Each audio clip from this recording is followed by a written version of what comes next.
À l'instar des récits des captivités, les récits de rédemption sont très rares dans la langue musulmane, dans la culture arabo-musulmane de langue arabe. Nous n'avons pu retrouver que 3 relations, dont la plus ancienne date seulement de la fin du XVIIe siècle. Ces ouvrages sont écrits par des ambassadeurs rédemptoristes marocains.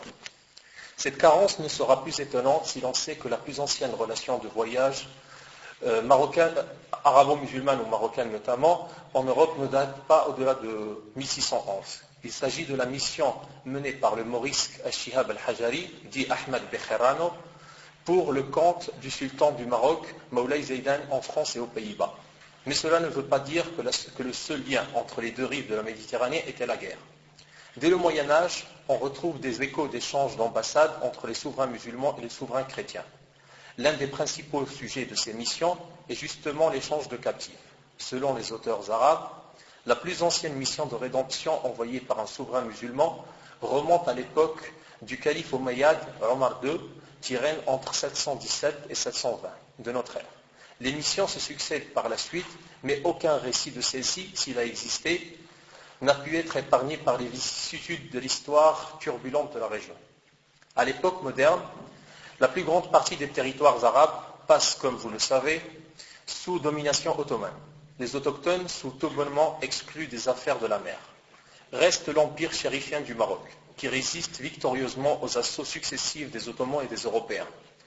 Mieux encore, les souverains de ce pays réussissent, avec l'aide d'habiles conseillers européens et andalous, à mener une activité diplomatique énergique qui vise à établir des relations stables avec les puissances européennes et l'Empire ottoman.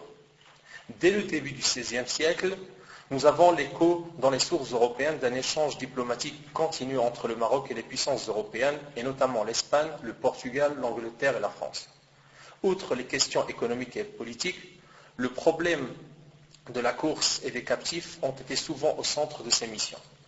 C'est sous Ahmad al-Mansour al-Dahabi, 1578-1603, véritable fondateur du Maroc moderne, que les premières missions pour libérer des captifs musulmans sont clairement signalées par les sources arabes et européennes.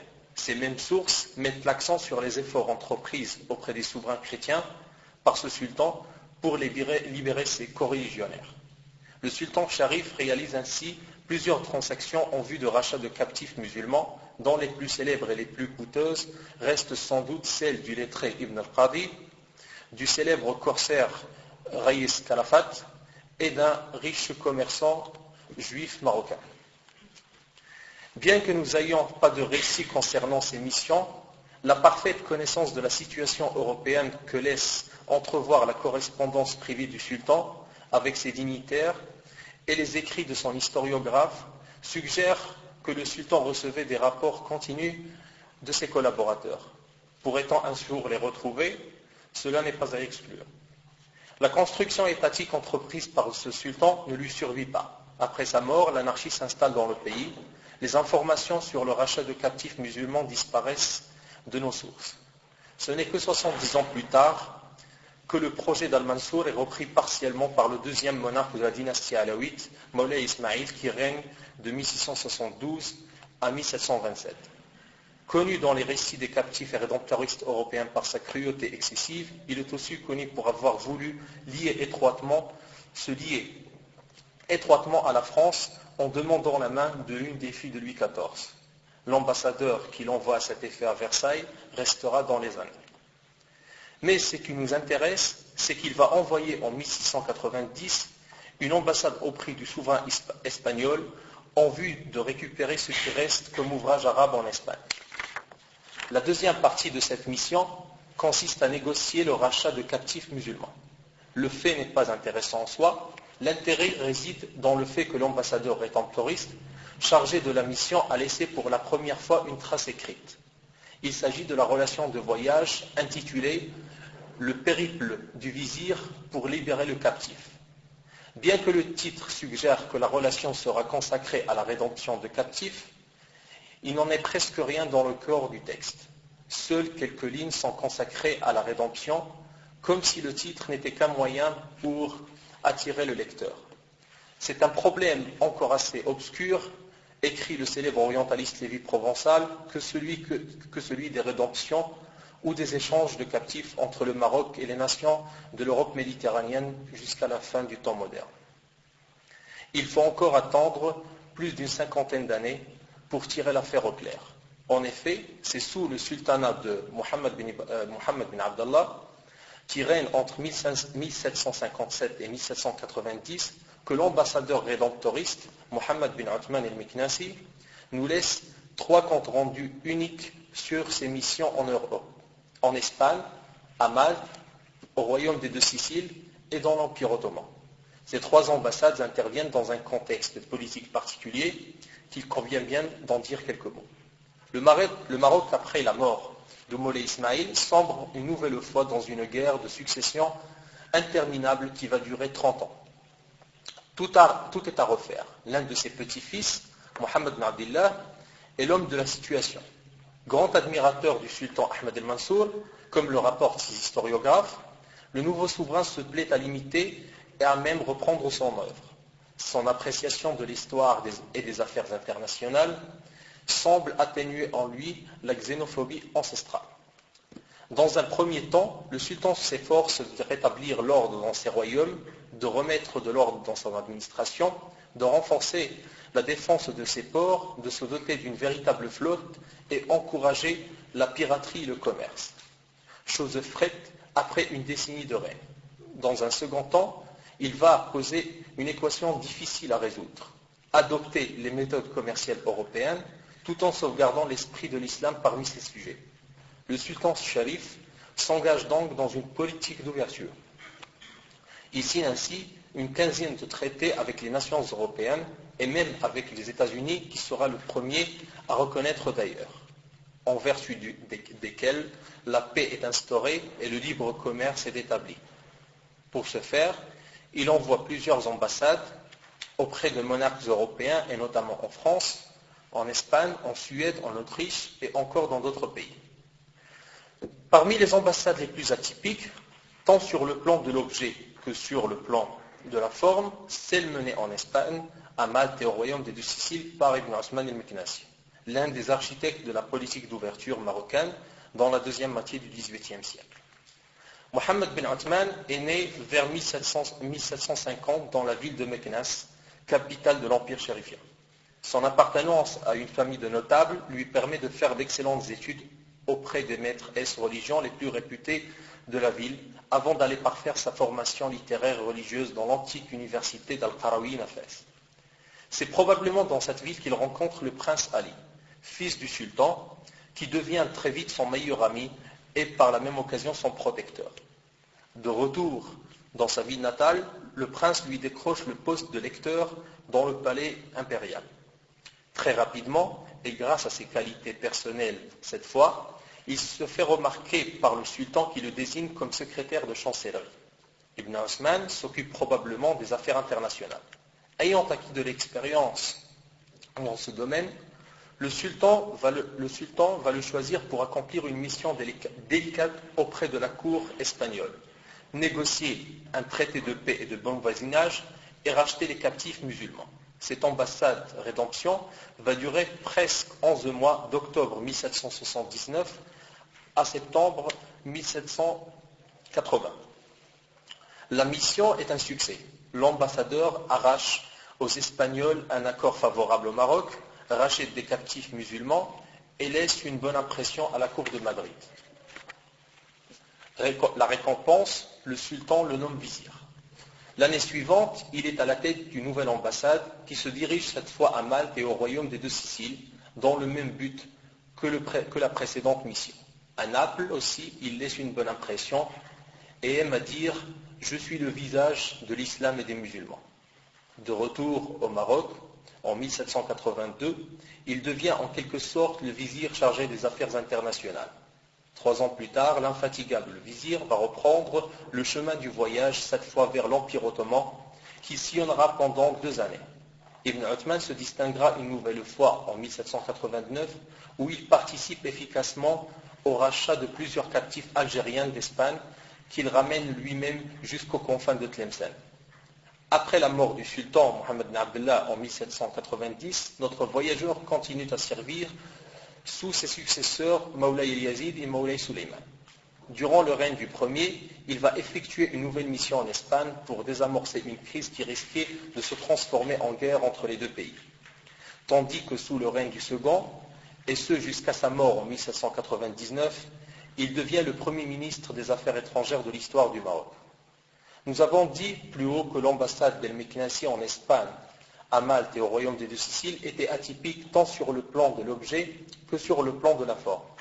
Si nous savons maintenant que l'objet de la mission est double, la forme est elle aussi particulière, puisque c'est la première fois dans la littérature marocaine et arabe en général que nous avons droit à une rédemption dans laquelle la vision de l'autre est aussi clairement exposée et dégagée de toute polémique religieuse stérile. Mohammed bin Uthman consigne sa première ambassade rédemption en Espagne, qui dure, comme je l'ai dit, de 1779 à 1780, sous le titre de Voyage magique pour libérer les captifs, tandis qu'il consigne le second voyage sous le titre La pleine lune guidant le voyageur et permettant de libérer les captifs de l'ennemi infidèle. La première mission a été publiée à Rabat, Maroc bien sûr, en 1965, alors que la seconde n'a été publiée que partiellement. Nous préparons actuellement, le professeur Alain Blandy et moi-même, une édition complète de ce texte, accompagnée d'une traduction française. On peut penser a priori que le terme rédemption est impropre à la culture arabo-musulmane. Les titres de nos deux relations semblent aller dans ce sens, puisque le terme de rédemption est remplacé par celui de libération, fatag. Mais en réalité, le terme utilisé par notre ambassadeur tout au long de ses récits, à l'instar des auteurs arabes classiques, est le terme coranique de fidal, terme qui provient de la langue syriaque, fda ou pda, que l'on traduit par rédemption. Le Christ ne s'appelle-t-il pas en arabe et en syriaque Al-Fadi, le rédempteur. Par ailleurs, le célèbre juriste musulman Al-Mawardi écrit que la libération des captifs musulmans ne peut se faire que de deux manières, par le combat ou par la rédemption. On est en droit donc d'appeler les ambassadeurs musulmans chargés de libérer les captifs rédempteurs et leur mission rédemption, sans craindre de tomber dans un européanocentrisme. Venons maintenant aux itinéraires de notre ambassadeur. Pour son voyage en Espagne, il quitte la ville de Rabat le 31 octobre 1779 et arrive à l'enclave de Ceuta le 13 novembre de la même année. Après avoir résidé dans celle-ci 27 jours, Ibn Uthman traverse le détroit de Gibraltar et débarque à Cadiz le 1er décembre, puis se dirige à petite étape vers Madrid, où il arrive le 12 janvier 1780. Il restera dans cette ville 4 mois. L'ambassadeur va avoir plusieurs entrevues avec le roi Charles III et ses ministres. Il rentre par le même chemin et arrive à Rabat, son point de départ, le 25 septembre 1780. Pour son voyage à Malte et au Royaume des Deux-Siciles, Ibn Uthman quitte la ville de Marrakech, capitale de l'Empire chérifien, le 16 décembre 1781 et arrive à Tanger après quelques jours. De là, il traverse le détroit de Gibraltar après plusieurs semaines d'attente à cause du mauvais temps et arrive une nouvelle fois à Cadiz le 20 février 1782.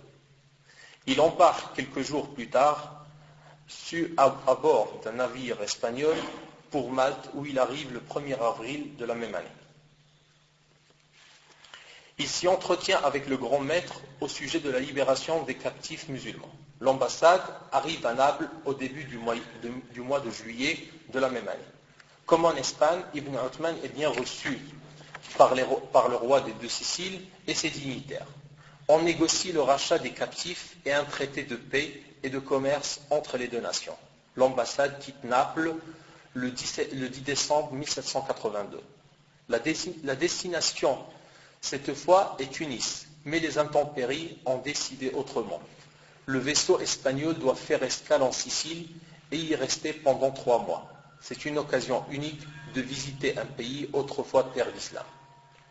Le 12 avril 1782, le vaisseau est de retour au port de Tanger, La mission a ainsi duré presque 1 an et demi, dont 17 jours à Cadiz, 4 mois à Malte, 5 mois à Naples et 3 mois en Sicile, sans compter les jours qu'il a passés en haute mer. Les deux relations d'Ibn Uthman sont donc de longues descriptions pittoresques de toutes les étapes de sa mission. Il s'attache en effet à noter soigneusement tout ce qu'il a vu ou entendu. À chaque étape du voyage, il retrace fidèlement l'histoire des lieux qu'il visite et en fait une description complète et recueille les traditions des habitants dans les moindres détails. Par ailleurs, il se montre très fier de sa personne et de son pays, dont il souligne à chaque fois la supériorité en toutes choses. Exemple, un jour, écrit El-Meknassi, alors que j'assistais à un défilé militaire aux côtés du roi Ferdinand IV, le roi des deux Siciles, celui-ci me questionne sur l'armée marocaine. Je lui ai tellement décrit la puissance, l'organisation et la discipline des troupes du commandeur des croyants qu'il est arrivé à regretter d'avoir posé cette question. Les relations d'Ibn Uthman, tout enjolivées par les allusions et les citations religieuses et littéraires, ont en plus de leur intérêt historique une valeur documentaire certaine. Et le brosse des pays visités, un tableau entre guillemets oriental, qui commence vraiment à hésiter entre le rejet et la fascination. Contrairement à ses prédécesseurs qui rejettent totalement cette civilisation perverse et tous ses apports, Ibn Uthman semble être plus partagé. Le décalage commence à se faire sentir entre les deux rives. S'il rejette catégoriquement la religion, les mœurs et la façon de vivre des sociétés européennes, il avoue néanmoins que celles-ci ont accompli d'énormes progrès dans les différents domaines de la vie profane. Il exprime clairement son admiration, je cite, « Ces peuples ont accompli bien des choses et ont franchi de nombreuses étapes ». L'auteur insiste particulièrement dans ces deux récits sur 5 aspects qui lui paraissent fondamentaux. Le sanitaire, l'urbanistique, le militaire, l'industriel et le domaine de la culture. Veut-il que son maître, destinataire principal de ses ouvrages, adopte toutes ces innovations? C'est fort probable. Nous sommes loin ici du récit sec et agressif rédigé par le premier ambassadeur marocain en Europe en 1611 à Shihab el-Hajjaj. Ce dernier ne prend même pas la peine de décrire les villes et les mœurs des Européens. Il ne voit pas ce qu'il y a à envier aux infidèles. Son but est seulement de refuter la loi chrétienne et d'affirmer la supériorité de l'islam. Revenons à notre auteur. Bien que les titres des deux ouvrages laissent à penser qu'ils sont entièrement consacrés aux affaires des captifs, il n'en est rien, comme on vient de le voir, dans le corps du texte. Ibn Uthman ne consacre en tout et pour tout que quelques pages à la question des captifs. Peut-être considérait-il que les destinataires de ces relations savaient suffisamment de choses sur l'affaire, il fallait donc leur épargner des détails ennuyants. Dans l'introduction de ces deux relations, Ibn Uthman insiste sur le fait que le but principal de ces missions est avant tout le rachat des captifs musulmans. Pour notre auteur et son maître, cette œuvre humanitaire est d'une grande importance, car elle est en effet, écrit notre rédemptoriste, l'œuvre qui ne peut être égalée par le bonheur infini qu'elle procure ici-bas et dans l'au-delà. Autrement dit, le rachat des captifs aide le souverain à augmenter son prestige et sa réputation parmi ses sujets et parmi les sujets des autres monarques et lui accorde la clémence et le paradis après sa mort. D'après notre ambassadeur, lors de sa première mission, le sultan a pu libérer presque 2000 captifs depuis 1765. Pour ce qui est de la mission espagnole, le sultan confie à Mohammed bin Uthman 100 000 réaux pour libérer les captifs musulmans sujets des régences d'Alger, de Tunis et de Tripoli, ou du moins pour leur distribuer l'aumône et leur permettre de subvenir à leurs besoins. Déjà sur le chemin de l'allée, Ibn Uthman découvre 23 captifs dans l'enclave de Ceuta. Il leur promet une libération prochaine. La promesse est tenue dès son arrivée en Espagne. Après avoir accompli ses obligations politiques en concluant un accord d'amitié avec le roi Charles III, l'ambassadeur rédemptoriste marocain parcourt plusieurs villes espagnoles à la recherche d'autres captifs à délivrer. La ville de Ségovie, où sont emprisonnés les captifs les plus importants, les plus chers sans doute, est sa première étape. Enfermés dans la citadelle de la ville, ces captifs sont, d'après l'auteur, interdits de travail, mais ils perçoivent une portion de nourriture quotidienne et des avis 2 fois par an. Ibn Uthman passe la journée à les rassurer sur leur sort et leur promet une libération prochaine. Avant de repartir, il distribue l'équivalent de 5 réaux par personne. Il aura plus de chance à Carthagène. Arrivé dans cette ville, il va se précipiter pour rendre visite aux captifs entassés dans des hangars près du port. Il en profite pour leur distribuer le monde du sultan. Coup de théâtre. Le gouverneur de la ville, sur ordre du roi, libère 30 prisonniers en guise de présent. Ravi, Ibn Uthman profite de ce moment de grâce et écrit au roi lui demandant le rachat de tous les captifs de la ville. Courtois, Charles III accepte le rachat de 92 captifs. Quant aux autres, ils doivent rester en Espagne pour servir de monnaie d'échange en cas de négociation avec Alger. À ce propos, l'auteur signale un fait insolite à propos des échanges de captifs entre les Espagnols et les Algériens. En procédant aux échanges, le bailli d'Alger ne reprend que les Turcs de naissance et les Turcs de profession, et laisse en captivité les Algériens d'origine arabe et berbère. L'auteur dénonce fortement ce racisme opportuniste et l'oppose à l'égalitarisme musulman. De retour au Maroc, Ibn Uthman ramène avec lui plus de 145 anciens captifs libérés grâce aux soins du sultan. En ce qui concerne sa deuxième mission, le sultan Mohammed bin Abdallah confie à son ambassadeur 86 000 réaux pour libérer les captifs musulmans détenus à Malte et à Naples.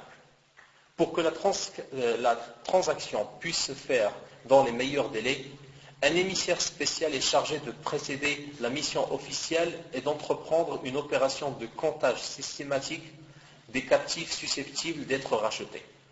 Il y en a 1500. Après son arrivée, Ibn Uthman rencontre un premier problème. Les autorités maltaises ne comprennent pas l'utilité de la présence sur l'île de 2 émissaires marocains en même temps. Après d'interminables négociations, le rédemptoriste peut commencer son travail. Il rachète dans un premier temps 250 captifs, sujets pour la plupart des régences d'Alger, de Tunis et de Tripoli. Il compte les rapatrier à Tripoli et à Benghazi sur les côtes libyennes. Les vaisseaux charifiens, affrétés à cet effet, tardent à arriver sur les côtes maltaises. Ce retard intrigue les autorités du pays. Une rumeur commence à circuler dans l'île. Le retard serait en fait une ruse. Les vaisseaux du sultan du Maroc n'attendent que la révolte des 250 captifs libérés pour investir l'île et la conquérir. Les captifs sont remis en prison et l'ambassadeur marocain assigné à résidence. Ibn Uthman doit user de toute son habileté diplomatique pour rassurer les Maltais et poursuivre sa mission. C'est le grand maître de l'ordre qui lui affrète les vaisseaux qui transporteront les captifs sur les côtes barbaresques. C'est un succès. Le rédemptoriste entreprend alors la libération de 363 autres captifs. Encore un succès. Par contre, il n'arrive pas à libérer 168 captifs car leurs propriétaires se sont désistés à la dernière minute, préférant ainsi garder une partie de leur main-d'œuvre gratuite. Les autorités maltaises feront de même avec 713 captifs dont Mohammed bin Uthman avait pourtant négocié le rachat à plus de 270 000 réaux. Il repart ainsi de Malte après avoir libéré 613 captifs, soit 41% des captifs recensés de l'île. À Naples, notre ambassadeur va avoir une activité intense auprès des responsables locaux pour les persuader d'entreprendre une transaction de rachat de captifs. Plusieurs proches collaborateurs de Ferdinand IV lui font savoir courtoisement que le souverain n'est pas très enthousiaste pour conclure cette transaction. Le motif évoquait le suivant. La grande partie des captifs musulmans présents sur les territoires des royaumes des 2 Siciles sont des sujets des régences d'Alger, toujours des régences d'Alger, de Tunis et de Tripoli. On ne peut libérer des sujets d'un État avec lequel on est en guerre continuelle. Mais rien ne décourage l'imperturbable rédemptoriste. Il réussit à libérer 136 captifs de différentes manières. il en rachète 100 chez des particuliers. Le roi lui offre en présent d'arriver 6 captifs avant de lui offrir 30 le jour de son départ. Dans ses récits concernant les captifs, Ibn Uthman est d'une froideur effroyable, du moins sur le plan rhétorique. Il ne laisse jamais apparaître ses sentiments ou son émotion. L'utilisation d'expressions religieuses est partout et l'emploi de pronoms de troisième personne rend le discours impersonnel, voire artificiel. Faut-il le rappeler encore une fois, l'auteur ne décrit qu'accidentellement l'état des captifs et leur vécu. Cette description se fait avec des expressions et des termes si allusifs qu'elle peut laisser le lecteur indifférent. La description physique des captifs est quant à elle inexistante. Il faut se résigner à mettre cette carence sur le compte de la honte, de la dignité ou tout simplement de l'indifférence. Car il faut savoir que ces missions de rédemption et les récits qui en rendent compte ne sont que des instruments au service d'une politique étatique plus large. Pourquoi le sultan Mohammed bin Abdallah gaspillerait, si je puis dire, l'argent du contribuable marocain pour libérer des captifs algériens, tunisiens ou tripolitains? Pour des raisons religieuses, certes, mais pas seulement. N'oublions pas que ce sultan a voulu reprendre à son compte la politique impérialiste et pan-islamique d'Al-Mansour par le biais d'œuvres caritatives et d'une propagande intense dans les provinces arabes de l'Empire ottoman. Il va même plus loin en offrant une de ses filles en mariage au sharif de la Mecque. Nous supposons donc que le rachat de captifs n'est qu'un moyen de propagande parmi tant d'autres. Il permet au sultan un triple objectif: acquérir prestige et respect auprès des populations des États barbaresques et en même temps discréditer leurs gouvernants en mettant l'accent sur leur incapacité et leur mauvaise volonté, acquérir plus de prestige parmi ses propres sujets, aussi à travers la mise en scène du retour de ces deux missions réussies qui présentent au peuple spectateur à chaque fois des centaines de captifs musulmans. L'État-théâtre ne renforce-t-il pas le pouvoir du chef, comme l'affirme Clifford Geertz? Le dernier objectif est de faire le récit de cette rédemption, récit qui se propage parmi les classes des lettrés